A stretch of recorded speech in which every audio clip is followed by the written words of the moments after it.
আসসালামু আলাইকুম। সৌদি আরবে বর্তমানে কিছু কিছু কাজ ভালোই পাওয়া যায়, অ্যাভেলেবেল বলতে পারেন, পাওয়া যায়। তার ভিতরে ক্লিনারের কাজটা মোটামুটি সবসময় পাওয়া যায়। সেকেন্ড যেটা আছে কৃষিকাজ, মানে মাজরা রিলেটেড যে কাজগুলো, কৃষিকাজ।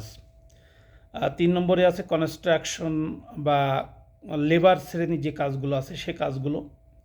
আর হলো সাপ্লাইর কোম্পানির কিছু কাজ থাকে, তবে সাপ্লাই কোম্পানির অধিকাংশ 2 নম্বরই কাজ করে থাকে। তবে ভালো সাপ্লাই কোম্পানিও আছে, খালি ভালো না, অনেক ভালো সাপ্লাই কোম্পানিতে বেতন একটু বেশি হয়। কিন্তু সাধারণত ক্লিনারের কাজ, কৃষিকাজ, বিল্ডিং কনস্ট্রাকশনের কাজ, এই ধরনের কাজগুলো মোটামুটি ভালো পাওয়া যায়। এজন্য যারা কঠোর পরিশ্রম করতে পারেন এবং মোটামুটি ক্ষেতের কাজকাম ভালো জানেন, রোদেও সমস্যা হয় না, তারা আসলে প্রথম 2-1 মাস অ্যাডজাস্ট করতে সমস্যা হলেও তারা এই কাজগুলো করতে পারেন। যারা পরিশ্রম করতে পারেন তাদের জন্য, কিন্তু যারা পরিশ্রম করতে পারেন না তারা কোনো প্রবাসে যাওয়া ঠিক হবে না। কারণ প্রবাসের ব্যাপারটা হলো কাজ তো কাজই। যার কারণে যারা সৌদির দিকে বেশি ঝুঁকছেন, এখন যা লোক আসতেছে তার অধিকাংশ সৌদি আরবের দিকে। আর সৌদি আরবে এখন বাঙালির পরিমাণ অনেক।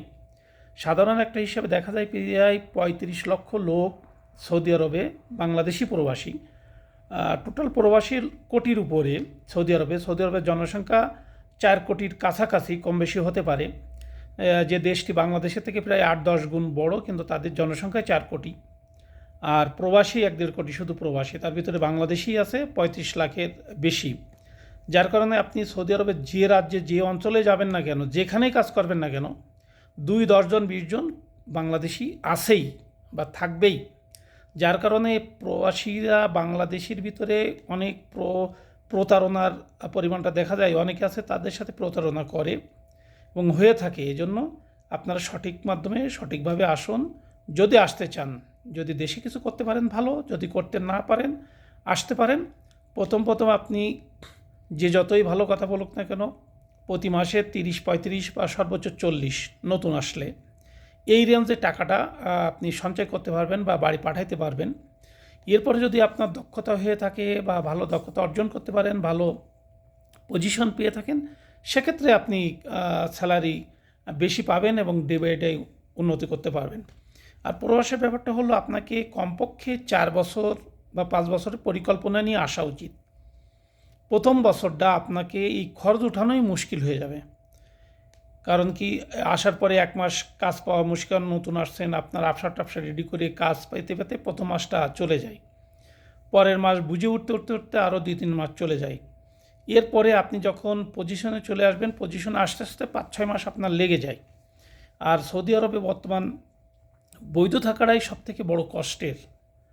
এখানে এখন বৈধ থাকাটাই সবথেকে বড় কষ্টের ব্যাপার। কারণ নিজে যদি কাগজ করে থাকতে চান, তাহলে প্রতি বছর আপনাকে প্রায় 1,70,000-80,000 টাকা গুনতে হবে নিজের কাগজ করতে।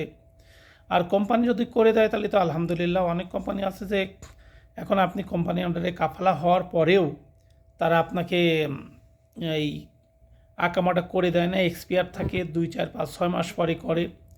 যাক, সার্বিকভাবে অনেকে ভালো আছে, অনেকে খারাপ আছে, এটা হলো ব্যাপার। ধন্যবাদ সবাইকে, সবাই ভালো থাকবেন।